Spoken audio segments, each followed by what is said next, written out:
Assalamualaikum warahmatullahi wabarakatuh. Mari klik subscribe di channel ini dan aktifkan tanda loncengnya untuk mendapatkan update pemberitahuan di video berikutnya.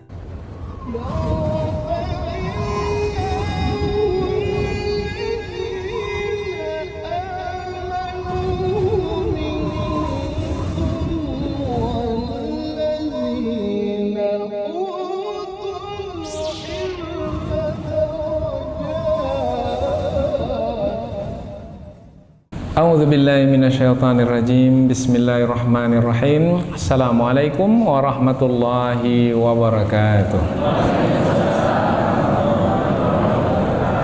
Alhamdulillahirabbil alamin wa bihi nasta'inu ala umurid dunya waddin. Nasta'inuhu wa nastaghfiruh wa na'udzu billahi min syururi anfusina wa min sayyiati a'malina.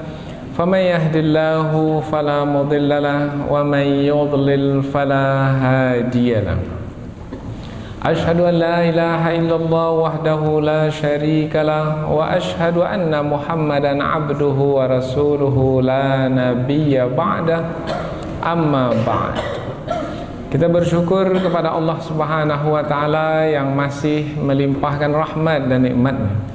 Kita bersyukur dengan mengucapkan Alhamdulillahi Rabbil Alamin. Tidak lupa pula bersalawat kepada Rasulullah dengan mengucapkan Allahumma salli ala Sayyidina Muhammad wa ala ali Sayyidina Muhammad. Dan bersalam kepada Rasulullah dengan mengucapkan Assalamu alayka ya Rasulullah.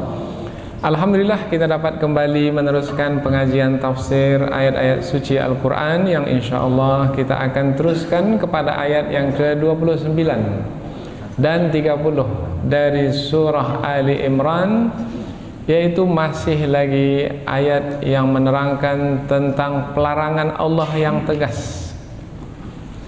Pelarangan Allah yang tegas kepada orang-orang beriman untuk tidak sekali-kali mengambil orang-orang kafir sebagai penolong-penolong. Apabila keadaan tertentu, umpamanya mungkin orang-orang kafir itu terlalu kuat, mungkin orang-orang kafir itu jumlahnya ramai dan bersikap kejam, ganas seperti masa penjajahan pada masa dahulu. Apabila kita tidak menjalin hubungan atau tidak bersama dengan mereka, maka mereka akan menindas dan menganiaya kita. Maka ketika itu kita dibenarkan untuk melakukan penjagaan diri, yang disebut dalam pengajian sebelum ini dengan taqiyah, menjaga diri. Keadaan itu adalah keadaan yang darurat. Maka bolehlah kita menampakkan kebersamaan dengan mereka, dengan orang-orang kafir. Tetapi kebersamaan tersebut tidaklah membawa kepada mengorbankan akidah atau mengorbankan nilai-nilai agama sehingga agama menjadi rendah dan hina. Tidak. Kita mengatakan ya di mulut, tetapi di dalam hati tetap mengatakan tidak.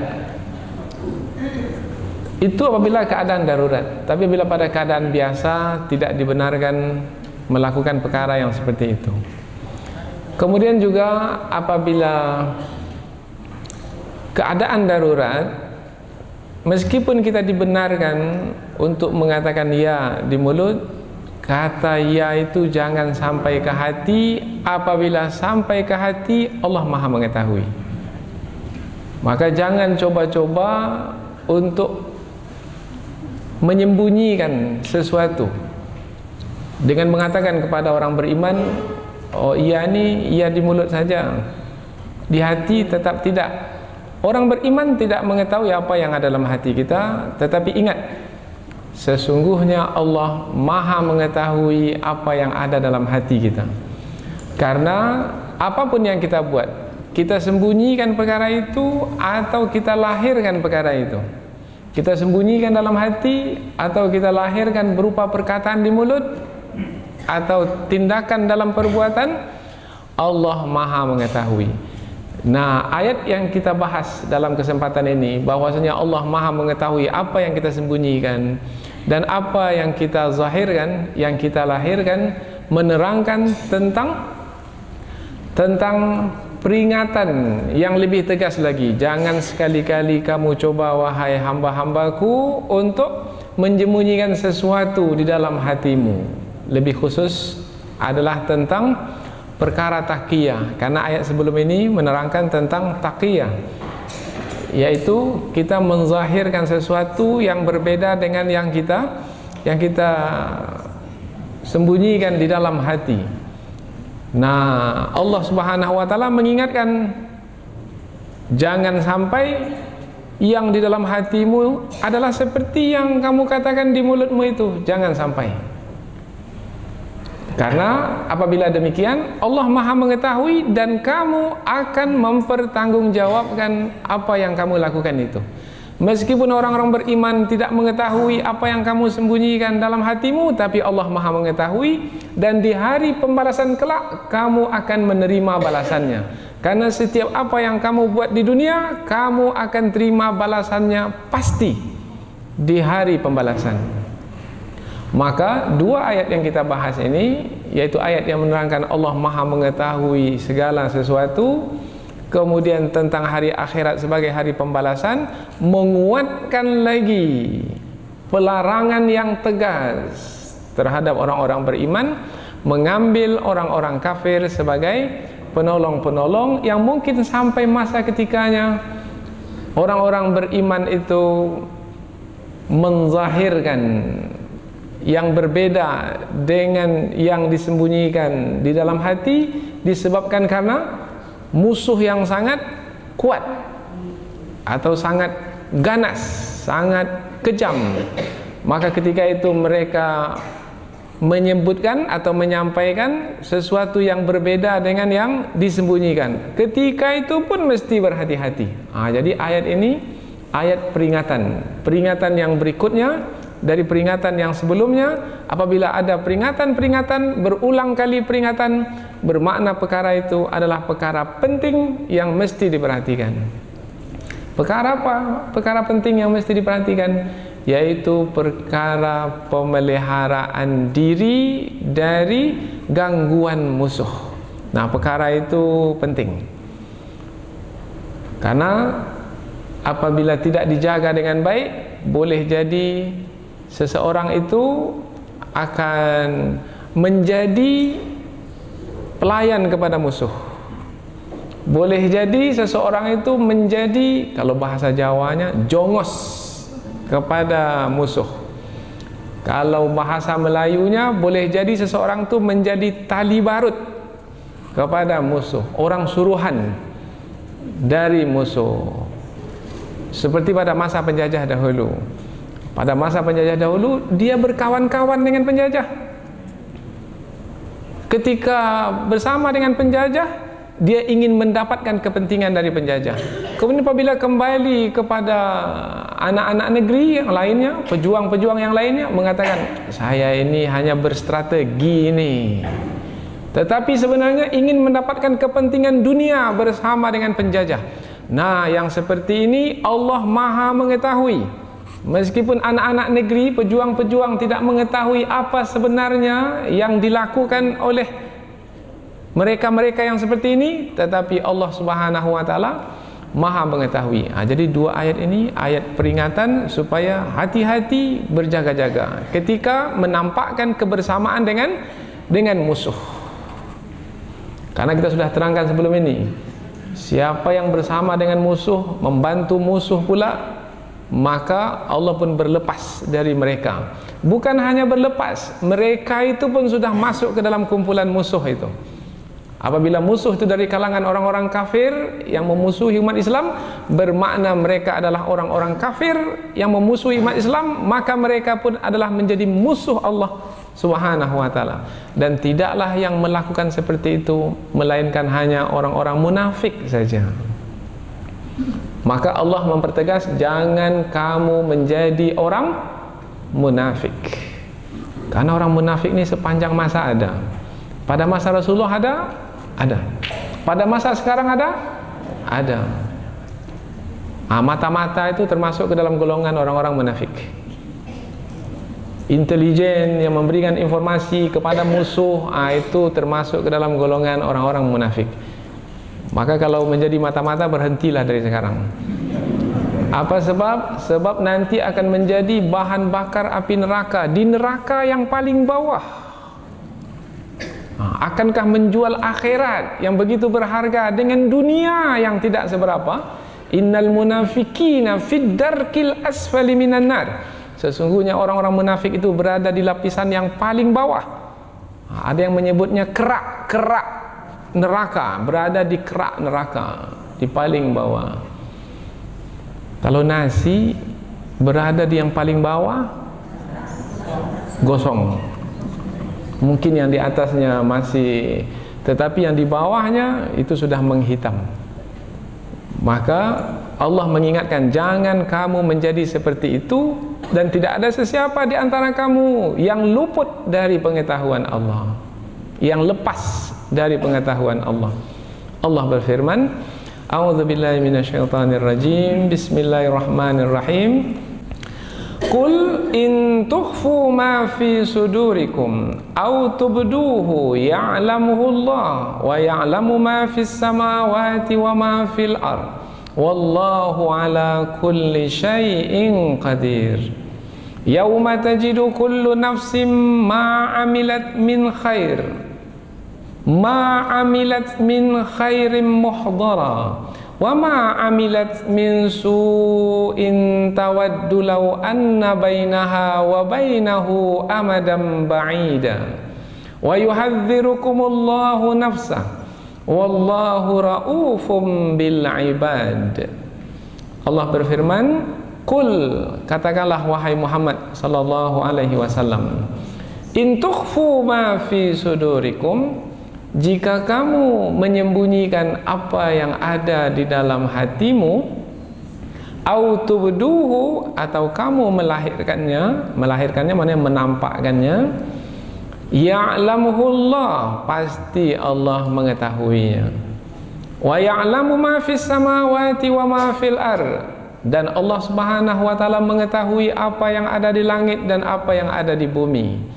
Wallahu ala kulli syai'in qadir, dan Allah atas tiap segala sesuatu maha berkuasa.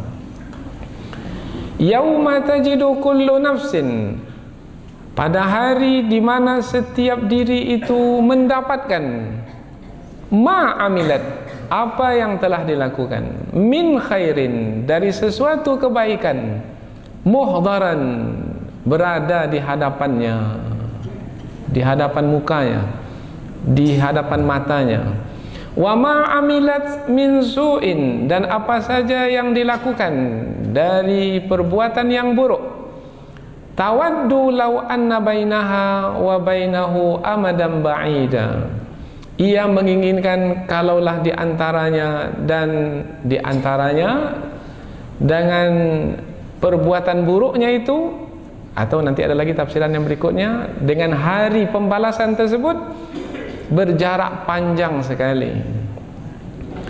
Wa yuhadzirukumullahu nafsah, dan Allah mengingatkan kamu tentang dirinya, yaitu tentang siksanya apabila kamu melanggar, karena pasti kamu akan disiksa. Wallahu raufum bil ibad, dan Allah amat penyayang terhadap hamba-hambanya. Kita ulang sekali lagi dari awal ayat.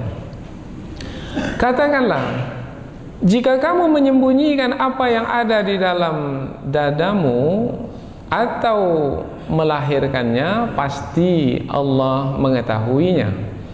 Dan Allah mengetahui apa yang ada di langit dan apa yang ada di bumi, dan Allah atas setiap segala sesuatu maha berkuasa.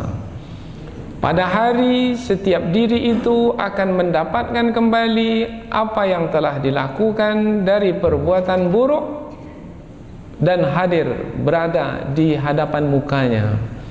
Dan apa saja dari perbuatan yang buruk, tadi perbuatan baik, sekarang perbuatan yang buruk, ia menginginkan antaranya dengan perbuatan buruknya itu, atau antaranya dengan hari pembalasan itu berjarak panjang sekali.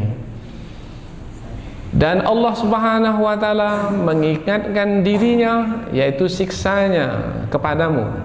Dan Allah Subhanahu wa ta'ala maha penyayang terhadap hamba-hambanya. Jadi dua ayat ini masih lagi lanjutan dari ayat sebelumnya, yaitu ayat yang menerangkan tentang pelarangan yang tegas terhadap orang-orang beriman, supaya jangan sekali-kali menjadikan orang-orang kafir sebagai penolong-penolong.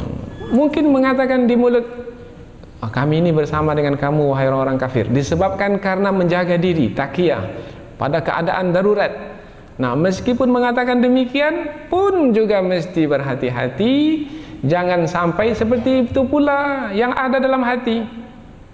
Mesti yang di dalam hati keimanan yang kuat, yang kokoh kepada Allah Subhanahu wa ta'ala, yaitu yang melarang tegas untuk bersama dengan musuh.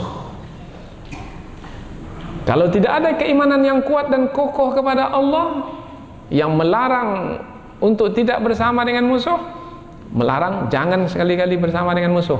Nah, kalau tidak ada, Allah maha mengetahui apa yang ada dalam hati itu.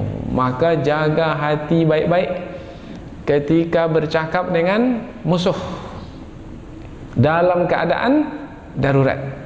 Nah, ini ayat ini lebih khusus kepada dalam keadaan darurat. Maka berhati-hati adalah satu kemestian.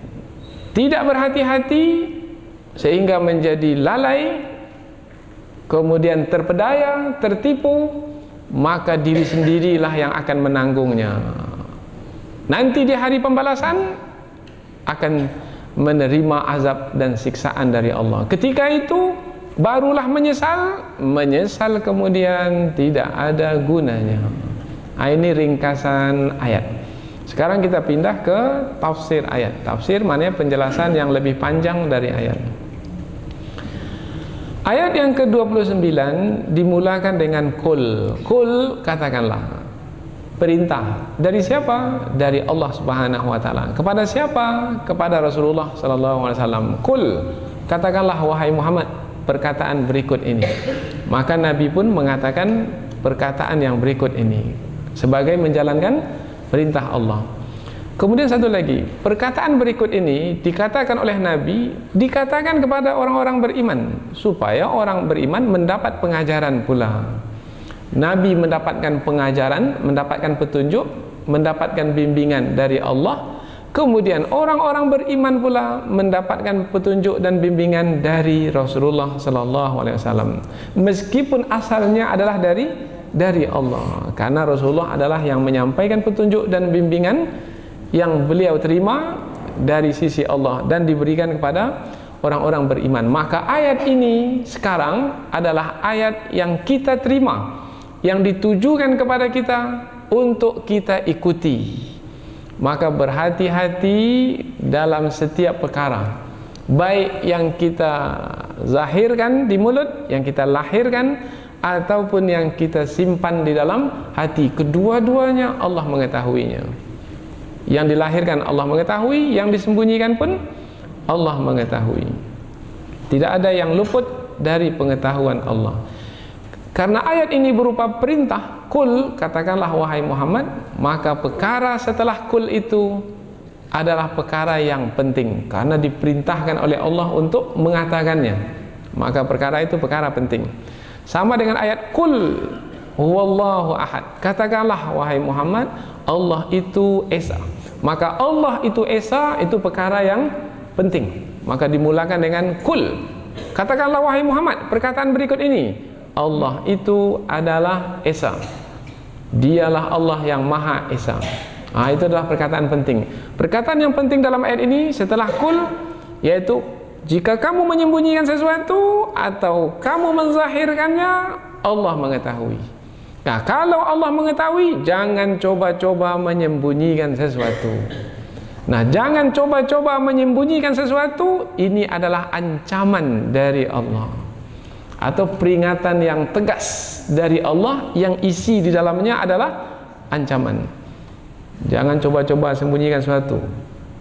Aku tahu apa yang kamu lakukan. Kalau udah seperti itu adalah ancaman untuk seseorang. Begitu juga Allah Subhanahu wa Ta'ala mengancam hamba-hambanya, jangan sampai menyembunyikan sesuatu. Dan apabila Allah mengancam seperti itu, mengingatkan dengan tegas seperti itu, kebaikannya bukan untuk Allah, kebaikan untuk hamba itu sendiri. Sama seperti seorang ayah atau ibu, orang tua yang mengancam anaknya, anakku, kamu jangan buat sesuatu di luar sana. Jangan dikatakan kami tak tahu apa yang kamu lakukan di luar sana. Kami tahu apa yang kamu lakukan di sana. Mata kami dua, tetapi sebenarnya kami bisa mengetahui apa yang kamu lakukan di luar sana. Ayat itu adalah ayat ancaman. Itu peringatan kepada anak untuk tidak melakukan keburukan, untuk tidak melanggar di luar sana. Maka kita sebut judul dari pengajian ini, jangan melanggar. Apa sebab? Sebab apapun yang kita buat berupa pelanggaran, secara terang-terangan ataupun secara sembunyi-sembunyi, yang di atas sana Maha mengetahui. Jadi tak ada siapa yang bisa menyembunyikan sesuatu. Katakanlah perkara penting, in tukhfu ma fi sudurikum, jika kamu menyembunyikan apa yang ada di dalam dadamu. Kalau disebut kata dada, di dalam dada itu ada apa? Ada hati. Nah, biasanya hati itu tersembunyi. Kalau kita menyembunyikan sesuatu, kita sembunyikan di dalam hati. Hati itu di dalam dada. Maka dikatakan fa innaha la ta'mal absar walakin ta'mal qulub allati fis sudur. Al-qulub allati fis sudur, hati yang ada di dalam dada. Jadi kalau disebut jika kamu menyembunyikan apa yang ada dalam dadamu, maksudnya adalah jika kamu menyembunyikan sesuatu di dalam hatimu, yang hatimu itu berada dalam dadamu, meskipun orang lain tak tahu, tetapi ya'lamuhullah, tetapi Allah mengetahui. Mungkin di sini nih ada yang menyembunyikan sesuatu dalam hatinya. Mungkinlah, kita tak tahu. Yang mata-mata itu menyembunyikan sesuatu. Nah, orang lain tak tahu, tetapi Allah Maha mengetahui. Karena ada juga orang itu tidak berniat baik, dia berniat buruk. Allah Subhanahu wa Ta'ala tahu niat seseorang yang ada. Kalau niat itu berada di mana? Dalam hati. Niat yang ada di dalam hati itu, ini niat baik kah atau niat buruk? Allah Maha tahu. Jika kamu menyembunyikan apa-apa yang ada di dalam dadamu, maksud dalam dada di sini adalah apa-apa yang ada dalam hatimu, yang dalam hatimu itu adalah sesuatu yang sangat tersembunyi sekali sehingga orang lain tak tahu, tetapi Allah Maha mengetahui. Au tubduhu, atau kamu menzahirkannya. Kalau yang di dalam dada saja Allah mengetahui, apalagi yang dizahirkan. Lalu mengapa Allah menyebut dua seperti ini? Apa yang kamu sembunyikan, apa yang kamu zahirkan. Disebut kedua seperti ini, maknanya Allah Maha mengetahui segala sesuatu. Dia ada yang zahir, ada yang batin, ada yang lahir, ada yang tersembunyi. Kemudian ada lagi, ada yang sedikit, ada yang banyak, ada yang kecil, ada yang besar. Nah, ini namanya pasangan-pasangan ini disampaikan untuk menerangkan betapa ilmu Allah itu meliputi segala sesuatu. Ada orang mengetahui yang besar-besar saja, tapi yang kecil-kecil dia tak tahu lagi. Seperti debu, tak tahu lagi. Tahu yang besar-besar saja. Allah mengetahui yang besar dan yang kecil. Tapi di sini disebut dahulu yang tersembunyi, baru yang zahir. Nah, apabila disebut yang tersembunyi lebih dahulu baru yang zahir, maknanya adalah ilmu Allah itu sangat hebat sekali. Yang tersembunyi tahu, apalagi yang zahir. Jadi dimulakan dengan yang susah untuk mengetahui, kemudian barulah dengan yang mudah, menerangkan tentang hebatnya ilmu Allah Subhanahu wa taala. Biasanya manusia mengetahui yang biasa diketahui, selepas itu barulah yang tersembunyi. Itulah kemampuan manusia. Tetapi apabila Allah Subhanahu wa taala, nah kemampuan sangat luar biasa. Tak ada yang tersembunyi. Ya'lamuhullah, pasti Allah mengetahuinya. Wa ya'lamu ma fis samawati wa ma fil ard, dan Allah mengetahui apa saja yang ada di langit dan apa saja yang ada di bumi. Tadi disebutkan Allah mengetahui apa yang kamu sembunyikan, apa yang kamu lahirkan. Kemudian setelah itu Allah mengetahui apa yang ada di langit, apa yang ada di bumi.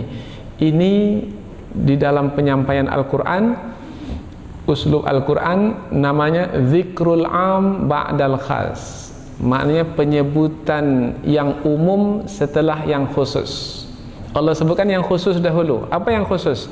Allah mengetahui apa yang kamu sembunyikan dalam dadamu ataupun yang kamu zahirkan. Itu khusus kaitan dengan manusia. Kemudian Allah sebutkan secara umum. Secara umum apa saja yang ada di langit, apa saja yang ada di bumi, semua Allah mengetahui. Jadi Allah sebutkan yang khusus dulu, baru Allah sebutkan yang umum. Maknanya apa di sini? Maknanya adalah untuk mempertegas lagi, tidak ada yang tidak Allah ketahui. Itu maksudnya. Bukan hanya berkaitan dengan kamu, wahai manusia, berkaitan dengan alam semesta ini, Allah pun mengetahuinya. Jadi kalau langit yang begitu luas, bumi ini pun di dalam pengetahuan Allah, apalagi yang berkaitan dengan kamu, makhluk yang kecil yang tidak ada apa-apanya. Amat mudah bagi Allah untuk mengetahui. Itu maksud ayat ini.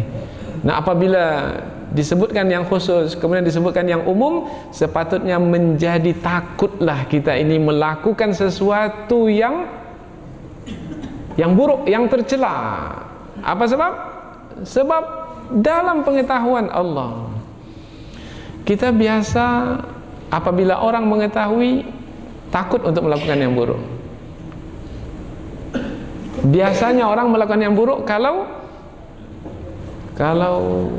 tak ada orang tahu.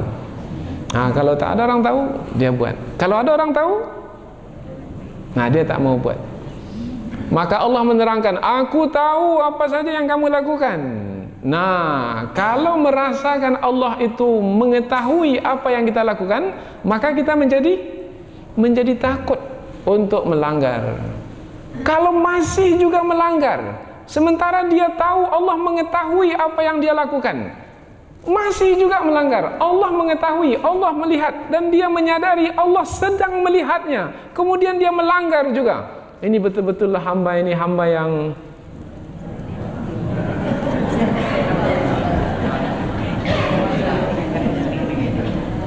yang tak tahu diri, hamba yang melampaui batas, hamba yang sudah mati hati, yang angkuh dan sombong, secara terang-terangan melakukan pelanggaran di hadapan Allah yang maha mengetahui.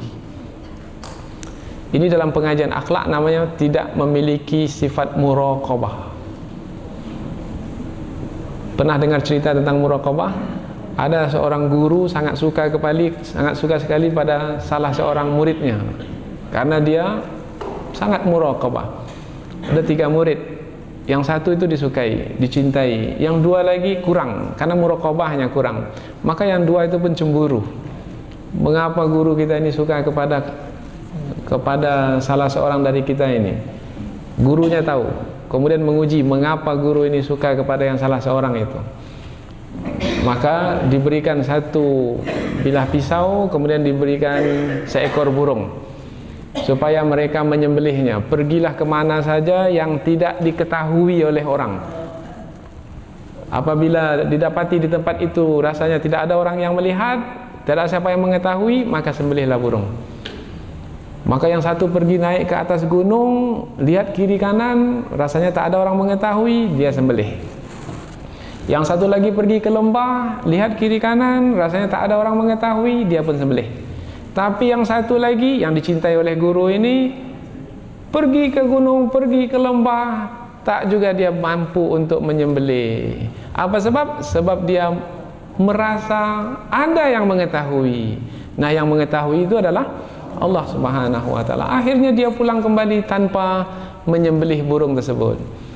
Tapi yang dua tadi mengatakan, wahai Tuan Guru, kami berhasil menjalankan perintah Tuan Guru, yaitu menyembelih burung. Karena kami berhasil pergi, kata yang satu, ke atas gunung dan tak ada yang mengetahui, kemudian kami menyembelih. Yang satu lagi, ke lembah, tak ada yang mengetahui, kami sembelih. Tapi kata yang satu, mengapa kamu tak sembelih? Kepada yang ketiga. Kata yang ketiga ini, kemana-mana saya pergi, ada yang mengetahui. Siapa yang mengetahui? Allah Subhanahu wa taala. Maka kata gurunya ini, inilah yang membuat saya cinta kepadanya, lebih kepada kamu berdua, karena dia merasakan kehadiran Allah di sepanjang masa dan dimanapun dia berada. Nah, jadi orang yang seperti ini biasanya akan selamat, tidak akan mungkin melanggar. Biasanya melanggar itu orang yang tidak merasakan kehadiran Allah Subhanahu wa taala. Dalam kamar ini tak ada orang lah, tanda tangan. Ini di kantor ini. Kalau di umpamanya apa, di kedai umpamanya, ini yang punya kedai tak tahu, akhirnya dia mengambil. Kalau dahulu, pada masa dahulu yang memerah air susu binatang ternak, susu kambing, kemudian dikatakan kepadanya, campur aja lah dengan air, tak tahu orang. Nah, katanya memang orang tak tahu, tapi yang di atas sana maha mengetahui. Akhirnya apabila merasakan Allah itu maha mengetahui apa yang kita lakukan, tak jadi melanggar. Itulah yang diinginkan oleh Allah dalam ayat ini. Allah mengetahui apa yang kamu sembunyikan, apa yang kamu zahirkan. Allah mengetahui apa yang ada di langit, apa yang ada di bumi. Dan Allah maha berkuasa atas segala sesuatu. Nah, pengetahuan sudah diterangkan, kuasa pula diterangkan sekarang. Allah maha berkuasa ke atas segala sesuatu. Apabila Allah mengetahui kamu melakukan pelanggaran, Allah berkuasa untuk menyiksamu. Tak ada siapa yang mampu untuk menghalang Allah dari menyiksa orang-orang yang melanggar. Meskipun orang melanggar itu sendiri berkuasa, punya kuasa, perkasa, punya keperkasaan, tetapi apabila Allah menetapkan siksaan ke atasnya, hilang kuasanya, hilang keperkasaannya. Mampu Fir'aun menghalang kuasa Allah Subhanahu wa taala yang membenamkannya di laut? Tidak. Nah, apabila Allah menyebutkan tentang kuasanya ke atas segala sesuatu, ancaman berikutnya. Jadi ancaman. Allah maha mengetahui, ia adalah berupa peringatan, mengancam jangan sampai melarang, jangan sampai melakukan larangan. Kemudian Allah maha berkuasa ke atas segala sesuatu, ia juga peringatan lagi, peringatan, dan kandungannya ia adalah berupa ancaman. Apabila melakukan pelanggaran juga, maka bersiap sedialah untuk menerima balasan atau siksaan dari sisi Allah. Kemudian Allah kaitkan pula dengan hari akhirat. Mungkin kamu ketika di dunia terlepas dari siksaan Allah, tetapi di hari akhirat kamu tidak akan mungkin terlepas dari siksaan Allah. Mungkin di dunia terlepas, mungkin sampai akhir hayatnya bersama dengan musuh itu, badannya sehat-sehat, hartanya bertambah terus, tak ada masalah apa. Mungkin. Tetapi tidak di hari pembalasan. Yauma, pada hari pembalasan, tajidu kullu nafsim ma'amilat min khairin muhdara. Setiap diri apabila melakukan kebaikan sekecil apapun, min khairin. Kata khairin dalam ayat ini tidak menggunakan alif lam. Apabila tidak menggunakan alif lam, nakirah, maka menerangkan tentang kebaikan.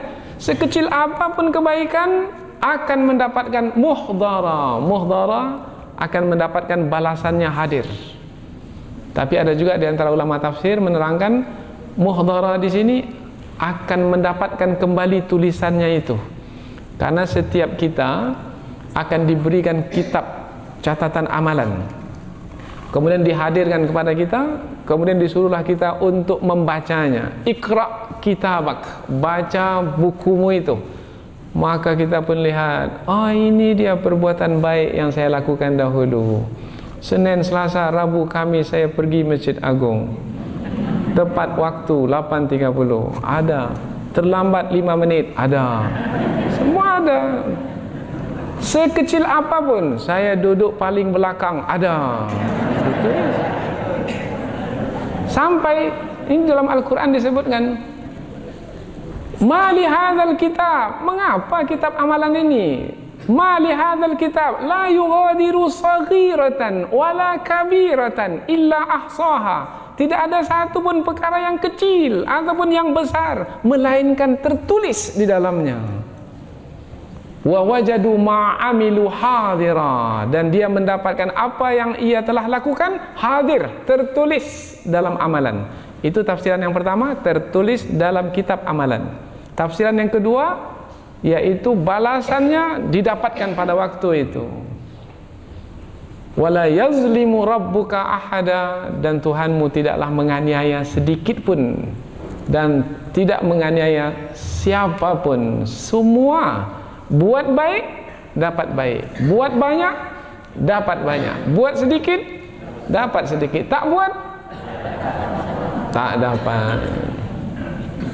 Maka kalau buat baik dapat baik, maka buatlah banyak-banyak yang baik. Maka orang yang menyayangi dirinya adalah orang yang buat baik sebanyak-banyaknya di dunia ini, karena dia akan mendapatkan kembali sebanyak apa yang ia lakukan itu di hari pembalasan kelak. Maka Allah gunakan kata muhdara. Muhdara maknanya hadir, hadir kembali. Sudah kita lupakan beberapa puluh tahun yang lalu kita buat kebaikan, tetapi Allah tidak melupakan. Allah tulis dan dia akan hadir kembali, akan dihadirkan, akan didatangkan kembali sehingga kita bisa membacanya, atau didatangkan kembali berupa balasan. Oh ini dia yang saya buat dahulu, oh ini dia balasannya sekarang. Akhirnya tidak ada di antara kita ini yang tidak mendapatkan balasan. Yang baik dibalas baik. Bagaimana pula yang buruk? Wa ma amilat min su'in, dan apa yang dilakukan oleh seseorang dari perkara yang buruk, perkara yang buruk, tawaddu law anna bainaha wa bainahu amadan ba'ida, maka ia pun berkeinginan kalaulah antara dia dengan perbuatan buruknya itu berjarak jauh. Apa makna berjarak jauh ini? Maknanya, kalau tadi muhdaran dinampakkan, kalau dia ingin perbuatan buruknya itu jauh sekali sehingga ia lupa kepada perbuatan buruknya, ia ingin seperti itu. Tetapi Allah tak menghendaki demikian. Allah nampakkan ini perbuatan burukmu. Dan apabila hari pembalasan dinampakkan kembali perbuatan buruk, kaitannya dengan apa? Kaitannya dengan siksaan. Ini perbuatan burukmu, maka terbayang apa ketika itu? Siksaan. Maka seseorang ketika itu yang melakukan perbuatan buruk, ia tidak ingin dinampakkan perbuatan buruknya ketika itu. Karena apabila dinampakkan perbuatan buruk, nampak siksaan, maka siksaan belum lagi disiksa, dinampakkan saja siksaan, itu adalah siksaan. Di dalam kubur nanti belum lagi dimasukkan ke neraka, dalam kubur baru. Tetapi pagi dan petang penghuni-penghuni neraka akan dinampakkan kepada mereka, ini neraka yang akan kamu masuki nanti. Menampakkan saja itu sudah siksaan bagi mereka. Menampakkan neraka kepada mereka itu adalah siksaan bagi mereka. Pagi dan petang. Sama dengan orang yang akan dimasukkan penjara, masih lagi turun naik pengadilan baru, belum ditetapkan hukuman lagi, tapi sudah dinampakkan kepadanya penjara. Ini dia penjara. Maka dia sudah tersiksa. Belum lagi di penjara, baru disebut kalau nanti jatuh hukuman 12 tahun penjara. Belum di penjara baru disebut 12 tahun penjara. Sudah pingsan dia. Sudah mulai dia gelisah. karena ia adalah bahagian dari siksaan.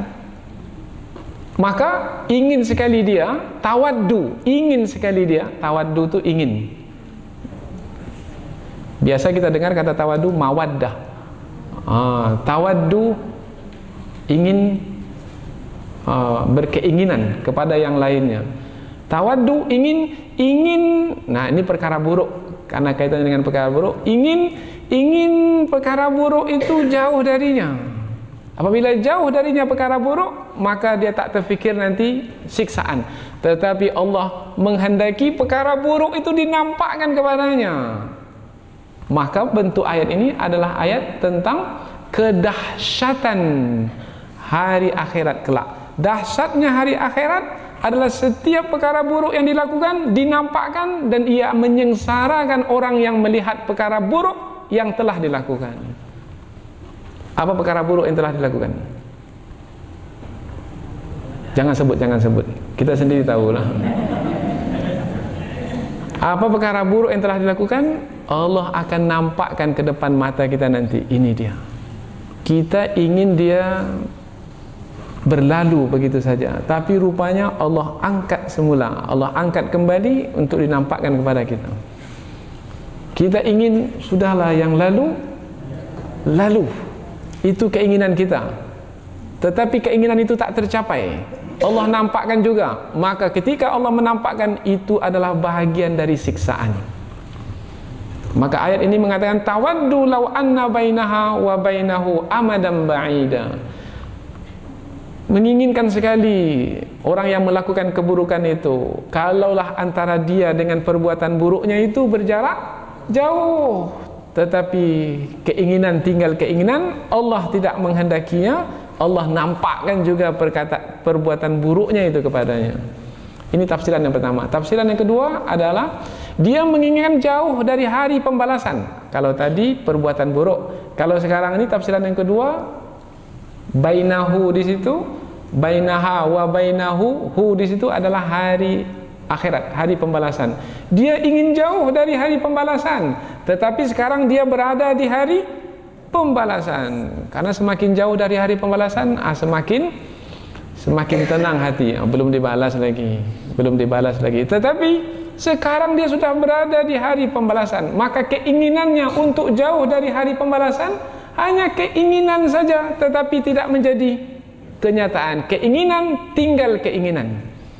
Lain yang dia inginkan, lain pula yang berlaku. Itu adalah satu penyiksaan terhadap dirinya. Maka siksaan demi siksaan akan dijalani oleh orang yang melakukan keburukan, pelanggaran. Maka jangan melanggar. Kalau dikaitkan dengan ayat sebelum ini, jangan melanggar dengan bersahabat dengan orang-orang kafir. Itu pelarangan tegas. Jangan menjadikan orang-orang kafir sebagai sahabat karib, sebagai penolong, apalagi sebagai yang akan menghancurkan umat Islam. Karena ada di antara orang-orang munafik itu memberikan informasi kepada musuh untuk menghancurkan umat Islam. Sipulan itu. Nah, disebutnya di sana tempatnya. Pada jam ini dia berada di sini, pada jam ini berada di sini. Kawannya itu habislah kita dibuatnya. Nah, yang pemberi informasi seperti ini Allah berikan ancaman melalui ayat ini, tidak akan mungkin dapat lepas dari pembalasan Allah. Di dunia tidak, karena Allah Maha mengetahui apa yang ia lakukan. Di akhirat pun tidak, karena di hari pembalasan pasti setiap yang melakukan yang buruk, setiap berbuat yang buruk pasti akan menerima azab dan siksaan dari Allah. Wa yuhadzirukumullahu nafsa, dan Allah mengingatkan kamu tentang dirinya. Tentang dirinya di sini adalah tentang dirinya yang akan menyiksa kamu kalau kamu melanggar. Wallahu raufum bil ibad, dan Allah Maha penyayang terhadap hamba-hambanya. Tanda sayang Allah terhadap hamba-hambanya, Allah ingatkan sebelum perkara itu terjadi, sebelum kita melanggar. Tanda sayangnya Allah sebelum kiamat berlaku, sebelum akhirat, di dunia ini Allah telah ingatkan jangan melanggar. Nah, apabila Allah mengingatkan sebelum terjadi, apabila Allah mengingatkan di dunia ini, menunjukkan bahwasanya Allah penyayang terhadap hamba-hambanya. Penyayang terhadap semua manusia? Tidak, penyayang terhadap hamba-hambanya. Siapa hamba-hamba Allah? Hamba-hamba Allah adalah yang mau mendengar dan mau taat. Sami'na wa ata'na. Kalau sami'na wa asaina, kami dengar, kami langgar, itu bukan hamba Allah. Orang-orang Yahudi, orang-orang Nasrani, yaitu Bani Israel, dalam Al-Quran, perbuatan mereka yang tercela, sikap mereka yang hina, yang buruk adalah mereka mendengarkan petunjuk, tapi mereka tak mau mengikuti. Sami'na wa asaina. Sementara sifat orang-orang beriman, sifat yang terpuji adalah mereka menyebut sami'na, kami dengar, wa ata'na, kami taat. Nah, yang taat ini disebut sebagai hamba-hamba Allah. Nah, terhadap hamba-hamba Allah, Allah mengasihi mereka. Wallahu raufum bil ibad. Sesungguhnya Allah Maha Penyayang terhadap hamba-hambanya. Nah, hamba-hamba yang disayangi ini akan dijauhkan dari azab dan siksaan. Sementara hamba-hamba yang tidak mau, manusia yang tidak mau menjadi hamba-hamba Allah, manusia yang mengikuti kehendak hawa nafsu mereka, sehingga mereka menjadikan musuh-musuh Allah dan musuh-musuh orang beriman, yaitu orang-orang kafir yang memusuhi mereka, mereka jadikan pula sebagai penolong, sebagai kawan, maka Allah tidak akan mengasihi mereka. Sebaliknya, Allah murka kepada mereka dengan menetapkan azab ke atas mereka. Jadi siapa yang dimasukkan dengan orang-orang kafir yang tidak boleh dijadikan penolong? Yaitu orang-orang yang memusuhi umat Islam. Itu yang tidak boleh. Kemudian juga tidak boleh dengan apabila bersahabat dengan orang-orang kafir sampai menjatuhkan nilai-nilai agama atau mengorbankan nilai-nilai agama, nilai-nilai mulia. Ini juga tidak dibenarkan. Said Qutb dalam tafsir beliau, apabila bersama dengan orang kafir adalah kebersamaan dalam muamalat. Ini sudah kita terangkan dalam pengajian yang lalu, umpamanya tentang jual beli, umpamanya boleh, silakan. Belajar mengajar, kita pergi ke tempat mereka mengajar di situ tentang komputer, umpamanya tentang apa lagi, perkara-perkara dunia ini tak ada kaitan dengan nilai agama yang dikorbankan, maka dibenarkan, dibolehkan. Tetapi kalau bersama mereka yang tujuannya adalah untuk menjatuhkan nilai agama, dilarang. Mudah-mudahan peringatan Allah ini dapat kita fahami dengan terang dan jelas, sehingga menjadi petunjuk dan bimbingan di dalam hidup. Mengapa disebut di sini ini? Karena sepanjang masa perkara ini berlaku. Pada zaman penjajahan dahulu perkara ini berlaku. Ramai anak negeri ini menjadi orang suruhan penjajah. Bahkan lebih ganas pula dari penjajah lagi. Hanya diberi beberapa upeti saja dengan gaji yang sangat sedikit sekali, tetapi sudah menyampaikan kepada musuh pejuang-pejuang yang bersembunyi. Akhirnya pejuang itu didapatkan oleh musuh dan terbunuh. Nah, orang yang seperti ini telah melakukan pelanggaran yang besar. Allah mengetahui apa yang mereka lakukan dan mereka akan menerima akibatnya di dunia ini dan juga di akhirat nanti. Di akhirat nanti adalah suatu yang pasti. Maka mudah-mudahan apa yang kita pelajari ini akan menjadi pengajaran diri kita, akan menjadi peringatan bagi diri kita. Mudah-mudahan hidup kita di dunia ini selamat, dan mudah-mudahan juga kita akan mendapatkan keselamatan di akhirat kelak. Subhanakallahumma wa bihamdika asyhadu an la ilaha illa anta wa astaghfiruka wa atubu ilaik. Wassalamualaikum warahmatullahi wabarakatuh.